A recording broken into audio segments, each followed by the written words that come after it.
Oi, como é que você tá? Eu sou a Nádia Schwing, locutora publicitária e especialista em locução natural conversada. Seja bem-vindo ao meu canal. Você está prestes de começar a ver o projeto 1008, os melhores momentos da minha mentoria ao vivo, que acontece de segunda a sexta às 10h08 da manhã nas minhas redes. Eu sou locutora publicitária especialista em locução natural e conversada. Eu ajudo pessoas e marcas a começarem, se conectarem e venderem mais com a voz.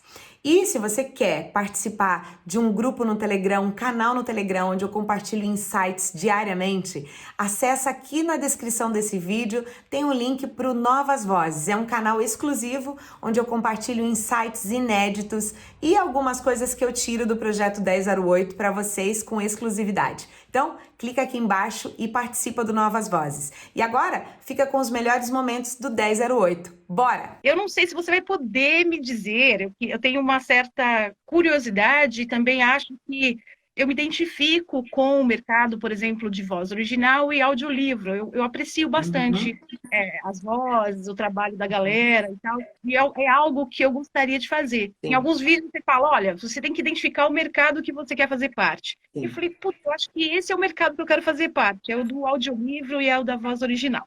sim. E aí, talvez você vai dizer isso lá nos módulos lá na frente, né? E eu estou aqui a prestar atenção. Eu queria saber mais ou menos se você tem uma dica, assim, como eu posso contatar esses clientes? Por exemplo, seriam também as produtoras, ou seriam as editoras, ou as empresas como, por exemplo, as que têm um aplicativo específico, Uhum. e-book, por exemplo? Eu tenho essa Uhum. dúvida. Quem Sim. contatar para tentar entrar nesse mercado? Vamos lá, vamos por partes. Primeira coisa, para você fazer voz original, tá? O mercado de voz original é um mercado super segmentado e bem fechado no Brasil. Isso falando de voz original para desenhos famosos, para coisas famosas. Tá? Eu tenho um aluno que é o Hugo Pique, ele inclusive é professor de voz original, ele faz parte do primeiro grupo de voz original que surgiu no Brasil com o Cocoricó, lembra do Cocoricó? E com o Sim, Sítio sim, do Pica-Pau Amarelo. Ele faz parte do núcleo do Sítio do Pica-Pau Amarelo, que foi o primeiro núcleo de voz original que surgiu no Brasil. E hoje eles são a equipe do Irmãos do Jorel, que é o sim. desenho do Cartoon Network, que é premiado na América Latina, e que eles trouxeram, de certa forma, a voz original para produtos brasileiros, porque não Certo. existia no Brasil, era só dublagem. E aí, o que, que acontece? O mercado é um mercado bem segmentado, é um mercado bem fechado. O jeito de fazer voz original é diferente do jeito de fazer dublagem. É um grupo de trabalho, todo mundo trabalha junto, né? Ainda grava-se na bancada, um olhando para o outro para ver as reações. Então, é um trabalho mais meticuloso. Para entrar nesse mercado, a primeira coisa que você tem que fazer é ser atriz. Sim, eu Tá? sou atriz. Então, aí vamos se especializar em voz original. Vamos fazer um curso de voz original, uma especialização de voz original, para realmente ter as habilidades necessárias para se inserir nesse mercado. Tá? E Entendi. aí é buscar pessoas que estão trabalhando com isso em grande escala e saber o caminho das pedras. Mas grandes canais, grandes produtoras em São Paulo, no Rio, trabalham com voz original. E é por ali que você tem que ir. Tá? Isso para Certo. voz original em grandes canais. Aí a gente tem voz original para a internet, a gente tem voz original alternativa, né? Que é, por exemplo, o que eu faço. Morando em Florianópolis, eu não tenho muita oportunidade de estar buscando trabalho em São Paulo, por exemplo. O que, que eu faço? Eu faço voz original para publicidade, eu faço voz original para alguns canais do YouTube, faço algumas dublagens, dublagem não, criação de voz para personagens de animação que vão entrar em publicidade. Dá para fazer, Ah, tá? então, eu Dá quero para começar fazer. assim, por exemplo. Dá para fazer. E aí o caminho é produtoras de animação.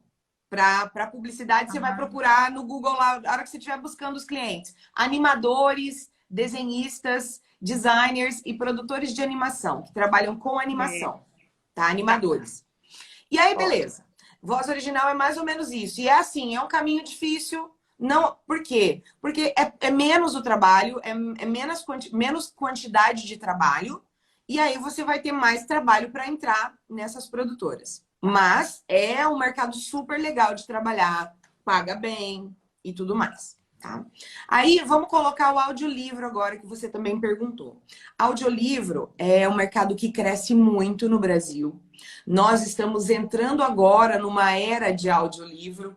Enquanto os Estados Unidos, todo mundo já é viciado em audiolivro, no Brasil a gente está engatinhando ainda. Sim. Ainda está se traduzindo, ainda está se fazendo as mídias para o áudio. Nós estamos começando no podcast ainda, então a gente está indo devagar. Porém, é um mercado super em expansão, super em crescimento, que tem muito mercado. Não é um mercado que paga tão bem, é um mercado que paga um pouco a menor, porque ele vai pagar valores de treinamento, valores de gravações longas, a não ser que você pegue um livro famoso de uma grande editora. Aí você pode ganhar percentuais sobre a venda do livro, aí é uma negociação diferenciada. Mas, normalmente, o trabalho de audiolivro para esses aplicativos como o YouBook, por exemplo, não é um trabalho que pague grandes valores. Porém, compensa no volume. Tá? É um trabalho que ele é mais longo, ele cansa um pouco mais, mas é muito legal de fazer, é muito gostoso. Não é uma coisa que demanda muitas interpretações. Por quê?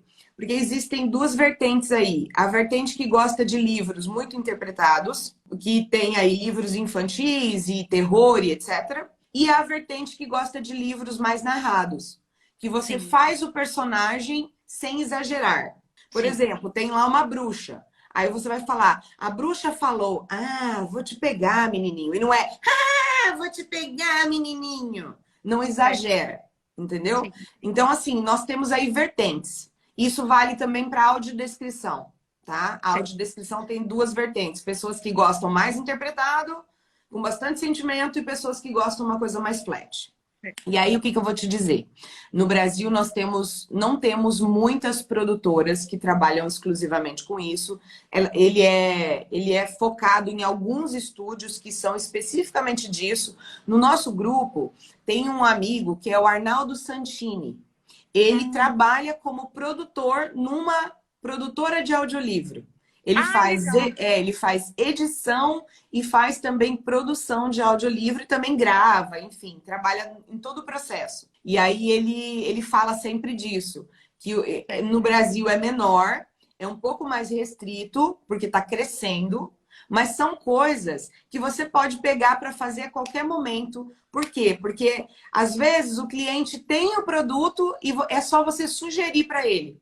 E ele ainda não pensou naquilo. Então, como o mercado está em crescente expansão, é muito fácil você conseguir fazer. Porque Entendi. muita gente não abriu a cabeça ainda para isso. Aí você vai chegar para a editora pequenininha e vai falar, olha, que tal a gente fazer todos esses livros em audiobooks? O cara não tinha pensado nisso ainda. Entendeu? Certo. Então, é um caminho a se seguir, é um caminho bem legal para ser explorado, é um caminho que não tem tanta concorrência no Brasil ainda. Então, assim, tá em expansão mesmo, vale muito a pena investir. E aí, minha dica para você é pesquisar, é sempre Google, tá?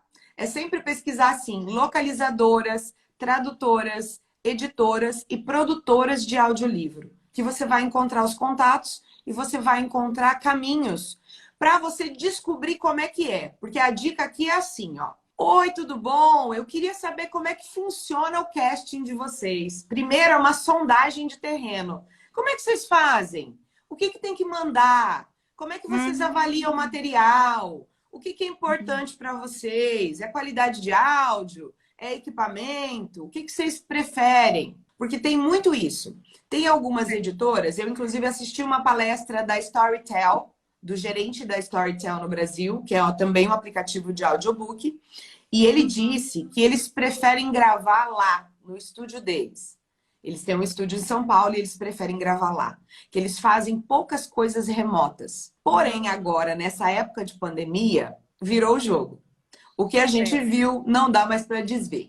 Então, agora todo mundo teve que fazer de casa. E isso é uma coisa que todo mundo acabou reconhecendo que dá para fazer. Entendeu? Dá. E aí, o que aconteceu? É uma mudança de mindset do mercado. Então, agora, essas editoras estão abrindo espaços para mais profissionais também. Então, ó, o ideal é o quê? O ideal é entrar em contato, pode ser com atendimento, pode ser via chat, pode ser via e-mail, enfim, você vai tentando contato aonde der. E aí você vai perguntar. Você vai perguntar para eles, olha, o que você leva em consideração? O que precisa ter? Quais são os requisitos? Vocês consideram o que é importante? Interpretação ou qualidade de áudio? Ou os dois? Ou né? O que faz diferença? Porque assim... Dá uma sondada, né? Fazer uma sondagem. Dá aquela, tipo, cheira o terreno ali e vê o que está acontecendo. Porque assim, a menina já vai te dizer, olha, vem aqui tomar um café com a gente. Cara, se a pessoa te responder, vem aqui tomar um café com a gente, é muito difícil. É muito difícil. Por quê? Isso quer dizer que eles têm um grupo de pessoas que são lá de carteirinha do clubinho deles, e aí tem que ir lá gravar, é bem complexo. Agora, se a menina falar, me manda teu material, aí você tá deixando dinheiro na mesa. Entendeu? E aí, ó, minha dica para você, prepara um material de qualidade. Prepara um material com a qualidade que você vai conseguir entregar de áudio, sem ruído, sem ambiência, um áudio bonitinho, porque aí você não vai poder produzir. Para essas empresas, você vai ter que mandar a tua voz flat, entendeu? Certo. Sem produção. Sim. Porque, né, eles precisam ouvir a qualidade do teu som e a qualidade da tua interpretação sem trilha. Sim. E aí, por isso que você vai precisar ter um áudio bom para conseguir esse tipo de trabalho. Então, para essas empresas, não passa áudio sem qualidade. Tá? É mais ou menos isso. É mais ou menos esse o caminho das pedras, tá? Para esses dois mercados. E assim, ambos esses mercados, você consegue fazer da tua casa, com o teu home studio. Porque, além disso, tem o mercado internacional. Eu pego muito trabalho vindos de clientes do exterior, tanto de voz original quanto de audiolivro. Ai, que maravilha. Então vale muito a pena investir, vale muito a pena pensar na qualidade de áudio para entrar no mercado. Esse mercado de audiolivro e audiodescrição no Brasil são mercados em franca expansão. Crescem muito, porque o Brasil agora entendeu que o audiolivro e o podcast e a audiodescrição são necessários. Então, de hoje para frente, todo tipo de conteúdo vai ter que ter audiodescrição para acessibilidade, né, de pessoas tanto com deficiência quanto com problemas de interpretação. E isso é o caminho. Então, é um mercado que cresce muito. Nádia, essa semana eu consegui fazer alguns trabalhos políticos, porque esse é o momento, né? E essa semana eu tive uma situação desagradável. Um cliente que me pediu para fazer uma jingle, né? Eu compor, gravar, cantar e falar. Só que ele queria ver o trabalho pronto antes, né? E eu falei, opa, né? Como é que você entrega o trabalho pronto para ele levar lá para o prefeito ver se gosta ou não? Tá bom. Aí eu fiz a introdução, falada, fiz a primeira estrofe até o coro de uma música. Fiz a produção dela, assim, do jeito que eu aprendi aqui com vocês, no Reaper mesmo. Fiz o que vocês me ensinaram. E aí ele falou, não, mas o cliente quer a música inteira. Aí eu falei assim, então, a música inteira eu não faço, amigo. Aí eu perdi o job. Isso acontece muito nesse meio deles pedirem, porque assim, a gente tem um demonstrativo. Eu tô juntando dinheiro para fazer o demonstrativo, a demo com o Jeff. Eu vou fazer. Ó, você fez certinho. Você fez certinho, porque nesse meio de política tem muito nó cego. E a tua chance de levar um calote dele era muito grande. Então, às vezes, compensa perder o job. E aí, eu vou te dizer, se esse cara fica insistindo muito nessa música toda, para você fazer no risco, você tem que falar para ele assim, tá, eu posso até fazer, se você me pagar metade do cachê antecipado. Não, então, não, então, minha filha, ó, é assim, você tem que partir para outro cliente, deixar esse cliente para lá, esquece, enterra. Porque esse cara que fica fazendo esse tipo de... Porque assim, ó, é diferente se for uma produtora renomada de São Paulo, que está fazendo para Coca-Cola, por exemplo. Eu vou fazer no risco. Porque se eu perder, não tem problema nenhum, cara. Eu estou tentando uma concorrência com a Coca-Cola. O negócio vai me dar credibilidade. Eu vou poder usar no meu portfólio depois. Agora, um negócio de política que você não vai poder usar no seu portfólio, que vai queimar a tua cara, que vai queimar a tua voz, porque você não pode nem depois ficar postando nas redes. Porque te queima. Entendeu? Queima! Você não pode postar depois. Aí o cara vem com essas jogadinhas de não, tem que fazer tudo, porque o prefeito quer tudo. Ah, enfia no tororó. Não. Não, parou. Isso daí é atitude de produtor safado. tá? E eu não tenho papa na língua para falar isso não, porque isso acontece muito no mercado. Tem muita gente desonesta, tem muita gente que fica devendo para mim e vai fazer com a minha colega. Tem muita gente que fica devendo para você e vai fazer com a outra colega. Aí as colegas não sabem, elas acabam fazendo e levando calote também. E assim vai. Entendeu? E, inclusive, tem até grupos no Facebook de produtor caloteiro, tá? Porque, não, é tipo assim, um grupinho para jogar os nomes lá e pra gente saber que aquelas pessoas são caloteiras, porque tem demais. Se tem um mercado que existe gente caloteira, é o mercado de produtores de áudio e de vídeo, tá? Isso, infelizmente, acontece muito. E olha, eu vou falar para você, eu levei poucos calotes na minha vida. Mas eu levei calotes. E a gente aprende.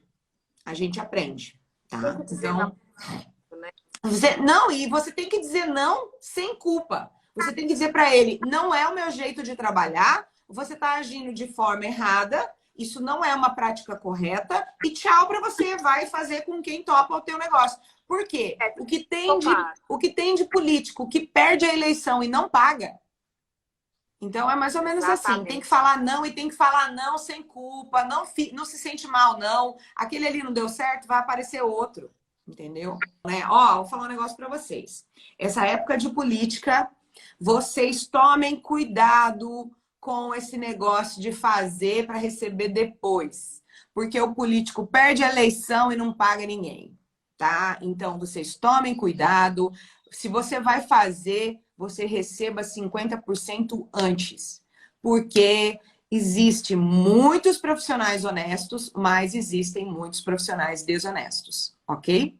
E muitas vezes não é nem culpa do produtor, é culpa da campanha toda que não paga mesmo ninguém, tá? Então, realmente, vocês precisam ter consciência e entender que esse cliente que está exigindo que você faça uma coisa no risco, sem te dar uma antecipação, ele está realmente agindo, às vezes, de má fé. Muitas vezes não, dependendo do trabalho, se você conhecer a empresa, dá para fazer, mas muitas vezes é sim. Então, cuidem, tá? Principalmente nessa época de política. E assim, aqui no setor que eu trabalho, todo ano fazem um vídeo no final do ano, mas só colocam música, não tem nenhuma narração.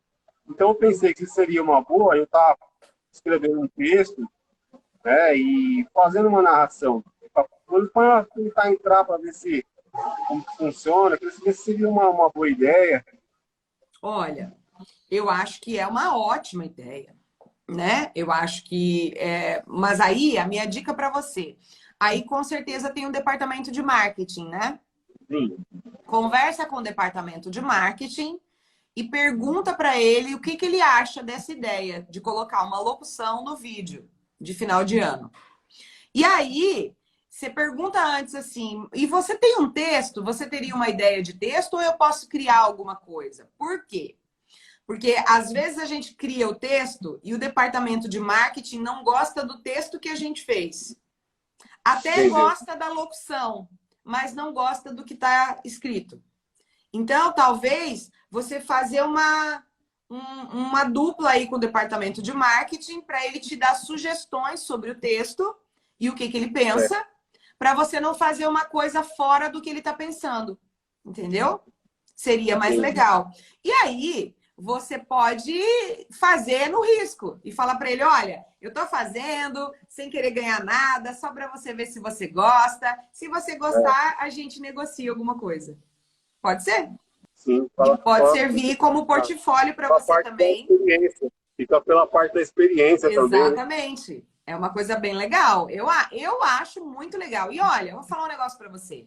A melhor coisa para a gente aprender é fazer no risco. A melhor coisa para a gente aprender é ser estagiário. Sabe o estagiário? Então, é a melhor coisa, cara. Então, você fazer, você só vai ganhar prática. Se não der certo, não tem problema. Parte para outra coisa, entendeu?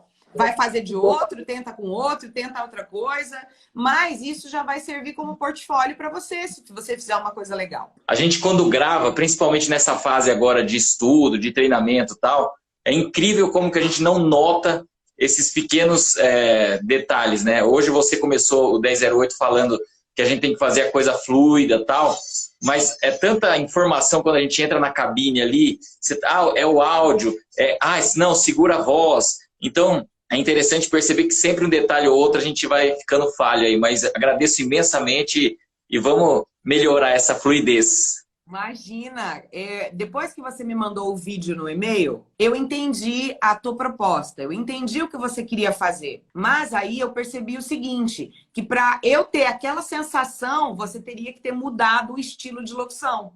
Teria que ter feito uma coisa mais suave, finalizando mais, para eu conseguir entender pela voz aquilo que você estava querendo passar, entendeu? E aconteceu com outro aluno também. O Gerson gravou um material. E o material do Gerson, no vídeo original, era tipo o pensamento de um cachorro, o pensamento de um gato e o pensamento de uma criança. Olha só.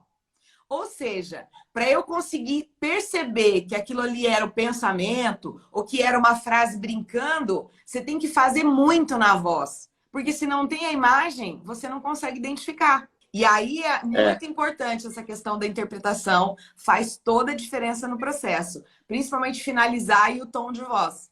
Depois, quando eu vi o vídeo, eu entendi o que você quis fazer. E aí vai a pergunta do dia aqui, por exemplo, que é algo que a gente sempre trabalhou no curso, que é legal pedir referências do contratante, por exemplo. Mas no meu caso, eu tenho uma dificuldade imensa, porque quando eu venho uma referência, a tendência é que eu incorpore a referência. Uhum. E o que eu estou prestando atenção, assim, e você já falou sobre isso, a gente tem que fazer um filtro também do que é a referência e do que é que fica bom exatamente para a execução do trabalho em si. Claro. Seria mais ou menos isso, assim? Sim. Por exemplo, a gente também tem que traz essa referência? É assim, você vai receber um briefing do projeto, você vai conversar com o produtor, ele vai te falar, olha, Alan, eu tô querendo uma voz aqui nesse estilo.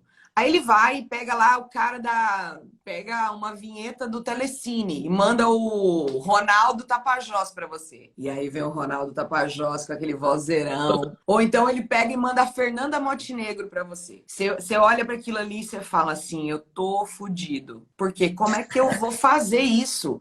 Né? Quando você pega uma referência de um monstro, igual a Fernanda Montenegro, como é que você faz? Você é um pobre mortal, né?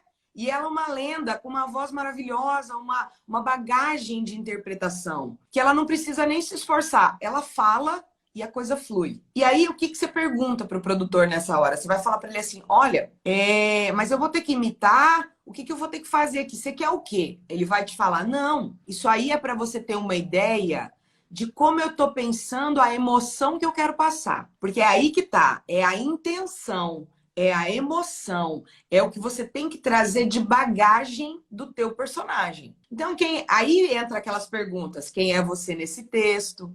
Você é só o locutor? Não. Cara, ela naquele texto do Itaú, ela não é a Fernanda Montenegro. Ela está representando o tempo. Então, ela traz uma carga ali de experiência, de bagagem. Porra, ela é o tempo, né? Então, é isso que você tem que começar a analisar. Quem é você no texto? Para quem você está falando. E isso tudo vai te dar uma visão do processo. Ah, olha, aqui provavelmente vai entrar... E você tendo o roteiro na mão facilita muito também, tá, Alan? Porque no roteiro vai falar assim, ó... Ah, aqui é uma mãe brincando com o filho. Porque é diferente. Você consegue entender que é diferente eu olhar para uma mãe brincando com o filho e eu olhar para um pai brincando com o cachorro? Sim. A emoção é totalmente diferente. Para o cachorro e para o pai, é uma coisa mais engraçada, é uma coisa mais brincalhona. Para a mãe e para a filha, para a mãe e para a filha, vai ser uma coisa mais amorosa, mais carinhosa, né? Então, veja bem como muda a emoção. É totalmente diferente. Então, você vai pedir roteiro, você vai pedir as intenções que ele quer, as pausas que ele... Cara, às vezes... Eu peço para o meu cliente me fazer até uma guia. Eu falo assim, olha, eu não estou entendendo bem o texto, porque tem os textos que são péssimos, tá? Não ajuda. Então eu falo para o cara assim, ó, tem como você dar uma lida nesse texto para mim? Para eu entender o que você está pensando em matéria de subidas e descidas? Porque às vezes, cara, ele está querendo que eu suba numa parte assim, olha, e aqui não sei o quê, e eu tenho que fazer um negócio homérico. Né? E aí depois ele quer que eu desça. Então eu quero entender o que ele está pensando. E, cara, é muito difícil. É muito difícil. É muito difícil. Tô percebendo. É muito difícil. Mas, ó, perguntando, trocando ideia, conversando, pedindo referência, olhando o que ele está imaginando, você vai conseguir chegar na tua versão, sem imitar ninguém, tá? Que é o mais importante. Gente, é muito bom quando o profissional... Eu falo profissional porque eu não considero os meus alunos... eu não considero os meus alunos aluninhos. Eu considero os meus alunos colegas de trabalho. Eu considero todos os meus alunos colegas de profissão. Eu acho que todos estão preparados para ir para o mercado e se preparando e se desenvolvendo. Então, eu encaro tanto mais iniciante quanto mais evoluído como colega de trabalho. Tá? Então, eu acredito muito nisso. Eu acredito nessa relação. E é por isso que quando eu dou um feedback para um aluno, para uma pessoa que faz parte da comunidade, eu considero ele como igual. Então, eu vou dar o feedback como eu daria para qualquer colega de profissão. Eu não vou ficar tratando o meu aluno como um aluninho. Ai, olha, queridinho, você tem que fazer assim. Não, eu vou falar, olha, você está cantando aqui, você está arrastando o sotaque aqui, você está colocando vírgula onde não precisa, isso aqui é desnecessário, você pode melhorar aqui, você pode melhorar aqui, e olha, isso aqui está muito bom. Porque assim, gente, eu vou dar feedback no que pode melhorar. E você é a primeira pessoa a dizer que tá bom. Você é a primeira pessoa a falar, olha, isso aqui tá muito bom, é a tua melhor locução. Olha, você tá deixando dinheiro na mesa. Como já falei para muitos colegas. A Olímpia tá perguntando como que ela faz para treinar o drive. Gente, para quem não sabe, o drive é o mesmo que essa crocância na voz. Ó, é isso aqui, ó. Quando a gente faz assim e fala aqui, ó, e treme aqui assim. Quem já tem isso naturalmente na voz, é muito difícil você conseguir não fazer, tá?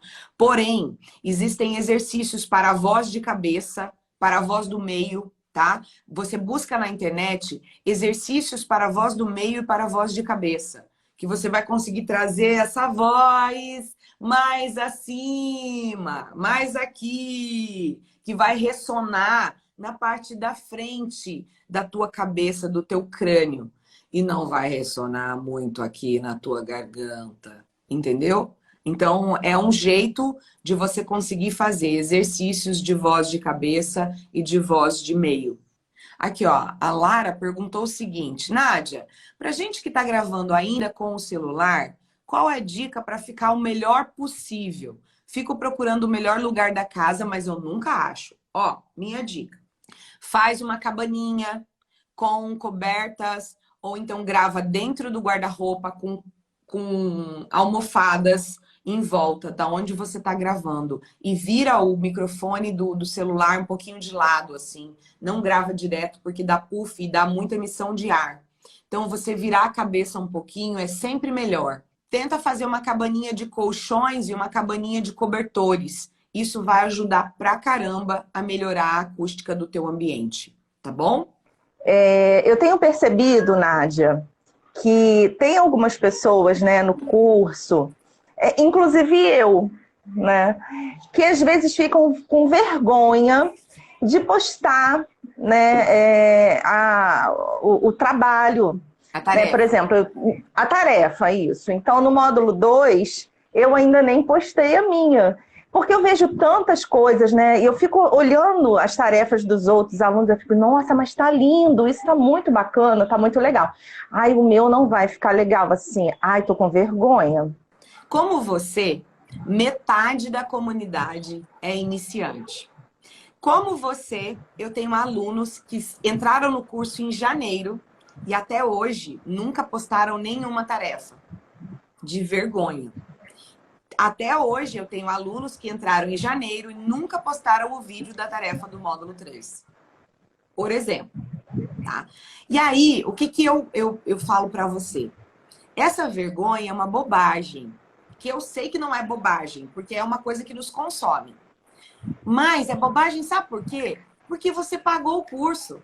Você comprou uma coisa para você seguir a proposta. Para você realmente se desvencilhar desses paradigmas. Então, você tem que se desamarrar. E você não tem que estar preocupada com a grama do vizinho. Você tem que estar preocupada com a tua grama. Olha o que você fez o mês passado e o que você está fazendo agora. Olha o que você aprendeu o mês passado e o que você está aprendendo agora. É essa a diferença. Porra, o mês passado eu não sabia que eu tinha que ter uma meta. Agora eu sei. Vai lá, escreve tua meta. E ó, se você não quiser compartilhar tuas metas financeiras, não precisa, não tem necessidade. Tá? As metas do módulo 2 não é necessário. A gente só pede uma foto da tarefinha dos outros módulos e é tranquilo. A única tarefa que vai doer é a tarefa do módulo 3, porque realmente eu quero um vídeo de corpo para ver o corpo de vocês, para eu poder analisar. Já tô pensando. Então, essa é a única tarefa mais desafiadora. E tudo bem, se você tá com vergonha, se você não quer olhar para a câmera, põe o celular de lado, grava de lado. Grava assim com o celular de lado, olhando para o seu texto do outro lado, entendeu? Não tem problema. O importante é só eu conseguir ver o teu corpo. Então, esses desafios que a gente tem, esses desafios e essa vergonha é para a gente superar. Ele vem na vida da gente que é para a gente superar. Então, é desafiador? É, mas vai com medo mesmo. Não tem essa. É verdade, né? Verdade. Então, assim, é esse o objetivo mesmo. É desafiar vocês, tirar vocês da zona de conforto, fazer vocês sentirem um pouquinho de dor, porque se a gente não está sentindo dor, a gente não está evoluindo. Então, isso é o mais importante no processo. E é óbvio que eu não posso te obrigar a fazer nada. Depende de você. Mas eu acredito que está evoluindo quem está fazendo. Muito obrigada pela participação. Eu acredito muito no poder dessa troca, no poder de um ajudar o outro aqui nesse processo, de você expor a tua dúvida, de eu tentar te orientar e de você estar somando com as pessoas que estão aqui. É um momento realmente de troca. E isso faz toda a diferença no processo. Você se aproximar de pessoas que estão com objetivos parecidos com o seu, com uma vibe parecida com a tua, isso faz toda a diferença. Então, ó, beijão, tchau, tchau. Obrigada. Beijo.